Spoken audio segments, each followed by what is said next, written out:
VHF radio came alive, its urgent words reaching me even in sleep. "Mayday, mayday. My vessel has sprung a leak." My eyes opened as I listened more closely. "Mayday," the voice said for a last time, and then the radio fell silent. I stopped for a moment, grabbed a pair of binoculars, and headed up on deck. It wasn't long before a strong glint flooded through the glass, hurting my eyes. My head jerked backwards, and as my sight returned, I saw the ship for the first time. A beautiful wooden schooner, I guess to be built at least 100 or so years ago. I had a special fascination with schooners, and had even done an essay on them while in college. They were a certain type of beautiful, and I would be untruthful if I told you that even in that urgent situation, I wasn't taken aback by its majesty. As it sat a few hundred yards ahead, it almost seemed to be a callback to forgotten times. Times of adventure, and times of risk, and times of... I throttled towards her. The sky seemed to get darker upon my approach, but that must certainly have been just a trick of the mind. Upon reaching her, I found she was even bigger than I had expected, looking to sit around 80 or so feet. "Hello? Are you alright?" I yelled down as I threw the bumpers over the side and tied my boat silver to the old vessel. There was silence. And then an almost inaudible noise found its way up and into my ears. "Help me," the voice said, so soft that I wondered if I had imagined it. Another trick of the mind? Not worrying about my own safety, I headed down the wooden steps and into the blackness. As I stepped below, I realized quickly that it was far darker than I had anticipated. Part of me wanted to go back for a flashlight, but another part was worried that the sailor below didn't have much time. There was a thin layer of water on the floorboards and walls of the inside, and I lost my footing more than once as I moved farther down into the boat. "Help me," the voice continued, stronger now, and almost...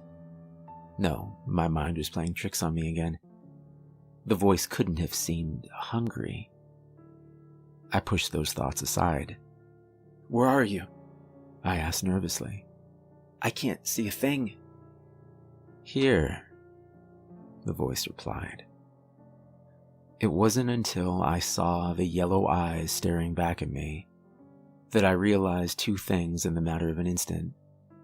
The first was that the windows had been covered from the inside, blocking almost all light from shining down into the darkness.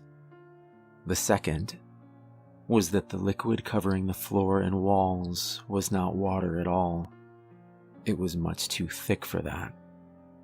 I lost my footing completely then, falling down into the wetness. The figure stood, towering over me. It laughed, and then the voice turned more serious as it shambled towards me. "My vessel sprung a leak, you see." Frozen then, as if in a nightmare, I could only watch as those eyes came closer and its ancient hand reached out for me. I don't want to think about what would have happened next, if the force of a sudden wave hadn't jerked the vessel sideways and snapped me out of whatever trance I was in. Reaching up quickly, I tore whatever I could from the window nearest to me. Sunlight poured down, seeming to almost create a protective circle around my body. The creature's hand jerked backwards, and it stepped out of the light and back into the darkness. It was farther away now, but its far too yellow eyes never left mine. They were fixated. I ran back up on deck, jumped back across to my own boat, and quickly untied the knots from earlier. I kept my eyes glued on the schooner as my vessel began to drift away, each moment expecting those yellow eyes to emerge before I could escape. It's hours later now, and I'm safely a few miles away. I know that there's no way the thing could know my location, and that I've covered far too much area for it to catch up anyway. But as I watch the sun's protection begin to dwindle and fail, I can't help but wonder if the thing is going to come for me anyway. Perhaps even tonight. The last ray of light fell onto the ocean around me. There was no sign of the old vessel captained by the creature with the yellow eyes, but my heart began to pound nonetheless. As I scanned the horizon, I thought of silver. The vessel had been in my family for years, obtained in the 1930s by my grandfather, and then passed down to my father. As a young child, some of the first memories were of being on the Pacific and watching the two of them captain the vessel expertly through different conditions and several storms. Maybe it was the young age I had been at, or the fickleness of time and the way it works on your memory, but I recall one certain storm being something surreal. My grandfather and father had both checked the weather reports before we had started our voyage, and neither the forecast nor the clouds showed any sign of the impending situation. Still, the two of them had shown little sign of worry. "Go talk to him," my grandfather had said, winking at my father as the two of them bounced up and down and side to side as the storm shook silver. My father nodded and headed down the oak steps. As he looked down at me with concern, I tried to summon my courage and pretend I wasn't afraid, but he could see through the facade. "You all right?" my father had asked, sitting down next to me and putting his arm around my shoulders. I nodded, still trying to pretend.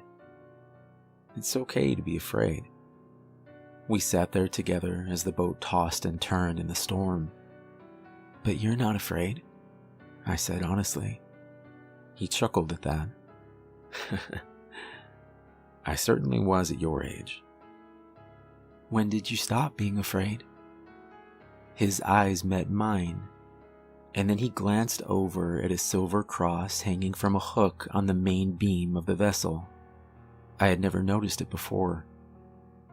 That cross came with the boat when your grandfather Isaac bought it in 33, I think. He was never a religious man, and one night he told me that he had thought about taking it down.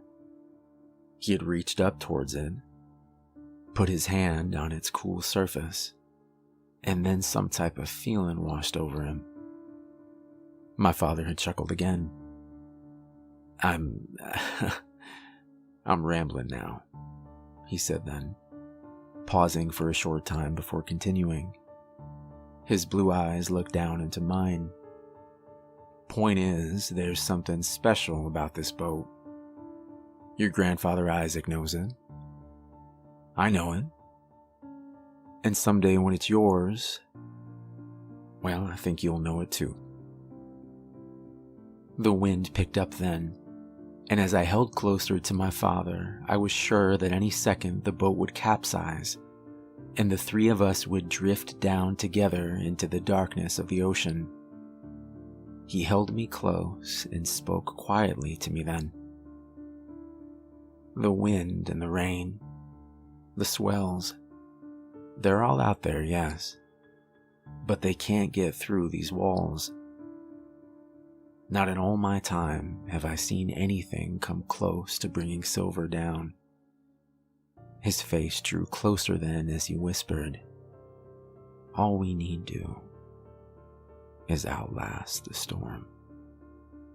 He had hugged me close then, kissed my forehead, and headed back up on deck to join my grandfather.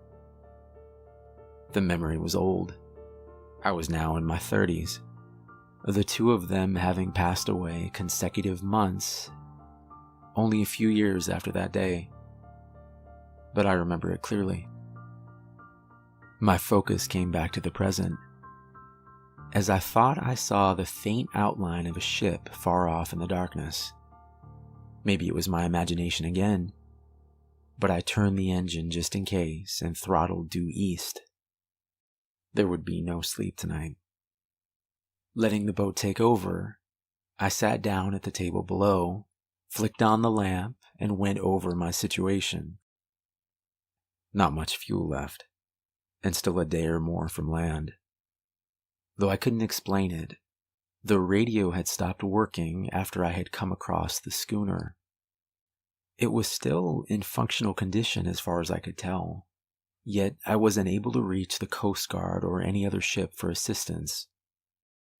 I was alone out here. A sudden rush of static could be heard from the VHF, and hope rose up in my heart. The feeling turned to dread as I listened to the words. My vessel has sprung a leak. My body froze again as the voice continued. My vessel has sprung a leak, you see.